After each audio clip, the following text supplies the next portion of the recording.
하나님 말씀은 역대하 34장 1절에서 7절까지의 말씀입니다. 역대하 34장 1절에서 7절까지의 말씀입니다. 우리 한 목소리로 역대하 34장 1절에서 7절 같이 읽겠습니다. 시작.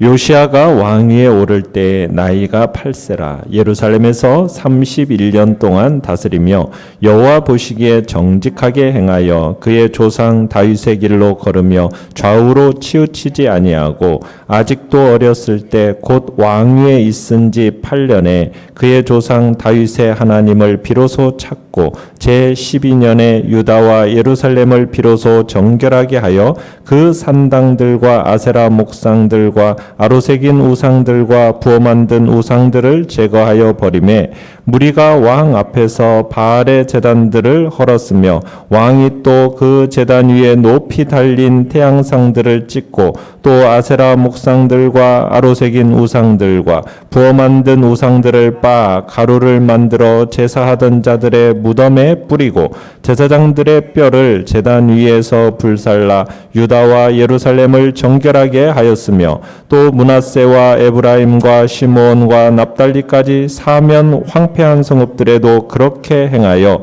제단들을 허물며 아세라 목상들과 아로새긴 우상들을 빻아 가루를 만들며 온 이스라엘 땅에 있는 모든 태양상을 찍고 예루살렘으로 돌아왔더라. 아멘. 오늘 말씀의 제목은 인물은 더러워도 라는 제목으로 말씀을 나눕니다. 아버지 아몬이 신하 아들에게 시해를 당하는 바람에 요시야는 어린 나이에 갑자기 왕위에 오르게 됩니다. 그때부터 유다를 다스리면서 여호사밧 히스기야와 함께 유다 왕조 최고의 성군으로 남게 되죠. 요시야는 므낫세 아몬으로 이어진 그 악한 선왕들과는 전혀 다른 경건한 왕이었습니다. 자, 내용 관찰 문제 1번을 보시면 요시야는 몇 살 때 왕이 되었으며 예루살렘에서 몇 년을 다스렸습니까? 자, 요시야는 1절에 보시면 몇 살입니까? 8살에 유다의 왕이 되었고 몇 년 동안 다스렸어요? 31년 동안 다스렸습니다. 이때가 주전 641년에서 609년쯤 되는데요. 이 기간 동안에는 고대 근동의 정치 무대에 큰 변화가 있게 됩니다. 지난 세기 동안은 이스라엘을 괴롭혔던 아수르가 몰락하게 되고 이제 그 자리를 바벨론이 차지하게 되는 시기가 바로 이 요시야 시대입니다. 자, 내용 관찰 문제 2번을 보시면 요시야는 즉위한 지 8년이 되었을 때 그러니까 16살에 하나님을 찾았고 이런 그가 즉위 12년 20살에 행한 업적은 무엇입니까? 자, 요시야가 즉위 8년이 되던 해 그러니까 16살의 어린 나이에도 불구하고 3절에 보시면은 어떻다고 그럽니까? 그의 조상 다윗의 하나님을 비로소 찾았다 이렇게 기록하고 있습니다. 그러니까 우상과 잡신들을 찾은 선왕과는 달리 조상 다윗의 하나님을 찾은 겁니다. 그러니까 어린 요시야 왕은 오직 하나님을 향한 믿음만이 자신과 백성이 살 길이를 잘 알고 있었던 거죠. 그리고는 이제 12년째가 되는 거죠. 제 12년 그러니까 나이로는 몇 살이 되겠습니까? 20살의 나이에 접어들면서는 3절에 보면 어떤 일을 행하고 있습니까? 산당, 아세라, 목상, 또 우상들 이것들을 제거하면서 종교 개혁을 단행하기 시작합니다. 그러니까 16살부터 20살 이 4년 동안에 개인적인 신앙이 성장해 오면서 이제 그 신앙이 국가적인 정책으로 꽃을 피우게 된 겁니다. 그러니까 고대 유대의 사회 속에서는 20살이라는 나이가 성인이 되는 나이인데 이때 보면은 레위 사람들도 20살의 나이에 사역을 시작하거든요. 그래서 요시야가 성인이 되는 나이 이 20세에 개혁을 시작했다라는 것은 상당한 상징성을 가지고 있는 겁니다. 자, 그러면서 4절에 보시면은 이제 요시야의 명령을 따라서 유다와 예루살렘에서 바알 신들을 숭배하던 제단, 분향단 이것들을 다 모두 헐어버립니다. 그러니까 할아버지 므낫세가 회개하고 나서 종교개혁을 단행을 했었지만 여전히 남겨두었던 산당들도 어떻게 했다고 얘기했습니까? 3절에서 보자면 산당들도 다 제거한 거예요. 물론 므낫세는 산당들에서 여호와께만 제사를 드리도록 했다고 하지만은 요시아는 율법의 규례대로, 율법에서 정한 대로 한 곳 예루살렘 성전에서만 제사를 드리라는 이 율법에 따라서 산당을 허는 일을 더 중요하게 여겼던 겁니다. 그러면서 요시아의 이 우상 파괴 명령이 얼마나 철저했던지 요시아는 유다 전역에서 거둬들인 아세라 목상들, 갖가지 새긴 우상들, 이것들을 모두 어떻게 했습니까? 가루로 빻아가지고 우상들 앞에서 제사장 노릇을 하던 또 자들의 무덤에 뿌려서 아주 흔적까지 없애버립니다. 그리고 5절에 보시면은 우상을 숭배하던 이 제사장들의 뼈를 또 어떻게 합니까? 우상에게 드리던 그 제단 위에서 불살라서 유다와 예루살렘을 정결하게 합니다. 그런데 이제 6절부터 보시면 요시아는 유다와 예루살렘에서 뿐만 아닙니다. 므낫세와 에브라임과 시므온 지역뿐만 아니라 납달리 지역까지 돌아다니면서 계속 개혁을 추진했습니다. 이 므낫세와 에브라임은 북왕국을 대표하는 지파들이에요. 시므온은 약속의 땅 최남단이라면 납달리는 최북단에 위치한 지파입니다. 그러니까 옛 북왕국의 영토에서도 예루살렘과 유다에 산 것처럼 모든 제단을 헐고 지금 우상을 빻아 가루로 만든 다음에야 예루살렘으로 돌아왔다라는 거죠. 자, 요시아가 지금 아수르에 주로 편입되었던 이 북왕국의 영토에서 이렇게 자유롭게 활동할 수 있었던 것은 무엇 때문이었겠습니까? 이 당시 아수르 제국의 기반이 상당히 흔들리고 있었음을 암시하고 있는 것이죠. 자, 연구와 묵상 문제 3번을 보시면 영적 암흑기에서 요시아가 종교 개혁을 이룰 수 있었던 근거는 무엇입니까? 자, 8살의 어린 나이에 아버지가 암살을 당했고 그래서 아버지의 대를 이어서 왕위에 즉위하게 된 요시아. 자칫 잘못하면 이게 정치 세력에 의해서 그들의 농간에 의해서 놀아날 수 있는 그런 나이지 않습니까? 그런데도 불구하고 이 요시아가 종교개혁을 이룰 수 있었던 근거가 무엇이었겠습니까? 청소년기로부터 하나님을 찾았어요. 그죠?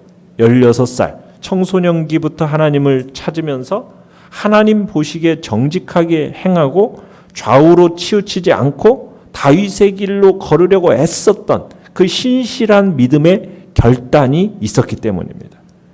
2절 3절에 보면 그런 거죠.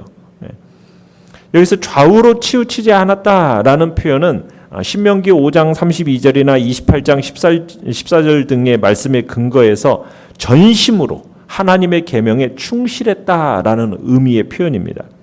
그러니까 요시아는 율법을 준수하는 일에 있어서 좌로도 우로도 치우치지 않는 정말 훌륭한 신앙인이었던 거죠.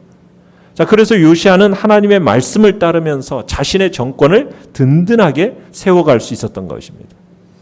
요시아의 일생을 다윗 같은 왕일 뿐만 아니라 율법이 정의하는 가장 이상적인 왕으로 평가를 하고 있는 거예요.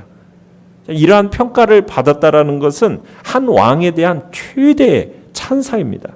이때까지 정말 이스라엘은 요시아와 같은 왕이 없었다. 심지어는 히스기야보다도 더 훌륭하다라는 평가가 열왕기에서는 전무후무한 왕이었다라는 평가로 이어지는 것을 보게 됩니다.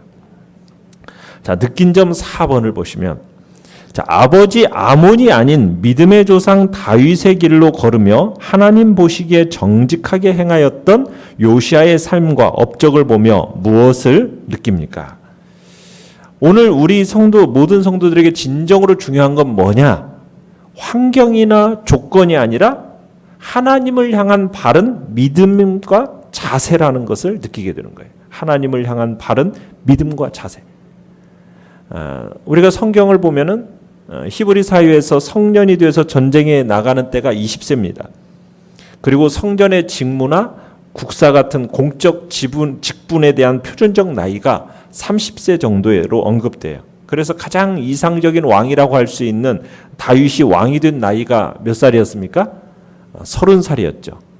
우리 주 예수 그리스도께서 공생애를 시작하신 나이도 몇 살입니까? 30세였다는 점. 이게 매우 상징적인 의미가 있어요. 그러니까 모든 것이 정상이라면 한 나라의 왕이 되기 위해서 아무리 적게 잡아도 20살, 최소한 20살 이상 정도는 돼야 마땅하다는 얘기입니다. 왜냐하면 일반적으로 사람들이 한 20살 정도의 나이가 이상이 되었을 때 비로소 어느 정도의 판단력이 생기고 전쟁도 나가서 칼이나 휘두를 정도, 그 정도의 진두지휘할 능력이 되었기 때문이죠. 그런데 요시아가 왕이 된 나이는 몇 살이었어요? 좌우도 분간할 줄 모르는 8살의 나이에, 철없는 나이에 왕이 된 겁니다.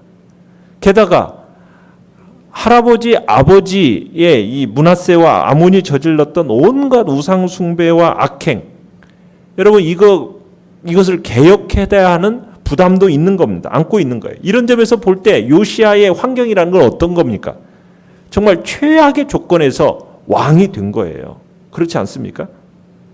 자, 그런데 어린 나이에 왕이 되었음에도 불구하고 이제 자라면서 청소년의 나이가 되니까 하나님을 구할 마음을 품습니다. 그리고 이러한 마음으로 오직 다윗의 길을 따라서 철저한 개혁을 진행하면서 후세 사람들로부터 제2의 다윗이다라는 찬사까지 받는 성공적인 왕이 되었다는 거예요. 이것은 우리에게 중요한 것은 환경이 아니라는 거예요. 조건이 아니라는 거죠. 뭐가 중요한 겁니까? 하나님을 향한 그 믿음, 자세, 이것이 중요하다는 것을 우리에게 분명하게 가르쳐주고 있는 겁니다.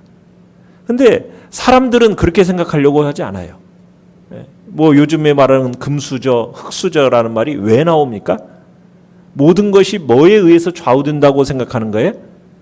환경에 의해서, 배경에 의해서, 조건에 의해서. 그래서 사람들은 그걸 탓해요. 심지어 우리 그리스도인들까지도 상황과 환경 탓으로 돌리면서 무기력하고 나약하게 신앙생활하는 사람들이 의외로 많습니다. 우리는 결코 그렇게 해서는 안 된다라는 거죠. 환경, 조건 이런 것을 탓하지 않고 오히려 상황이 어려울 때일수록 더 하나님 앞에 엎드리면서 온전히 의지하는 그 믿음의 선한 결단 우리가 해야 된다는 것입니다. 코로나19 상황이라는 그 환경 앞에 우리가 굴복하고 믿음이 더 오히려 이런 상황 속에서 나는 더 떨어진다 이렇게 생각할 수 없다라는 겁니다.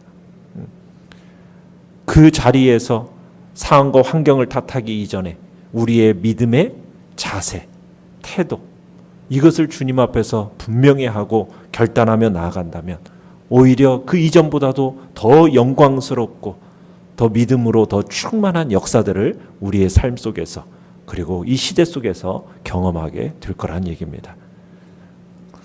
우리 5번 결단과 적용 같이 한번 읽어봅니다. 주위에 신앙의 모범이 없다는 핑계를 대며 성장하지 못하는 내 모습을 합리화하지는 않습니까? 환경에 휘둘리지 않는 신앙인으로 성장하기 위해서 어떻게 해야 하겠습니까? 우리가 주님 앞에서 참으로 믿음의 결단들 또 더 힘써 진리의 말씀을 붙들고 그 말씀 따라 순종의 길을 걸어가겠다라는 그런 아름다운 믿음의 자세와 결단이 우리 안에 있기를 간절히 바랍니다. 오늘의 기도 같이 읽겠습니다. 시작. 하나님 보시기에 정직하게 행하며 좌우로 치우치지 않고 믿음의 정도를 걷게 하소서. 아멘. 말씀을 생각하면서 기도하시고 연약한 우리의 지체들을 위해서 기도해 주십시오.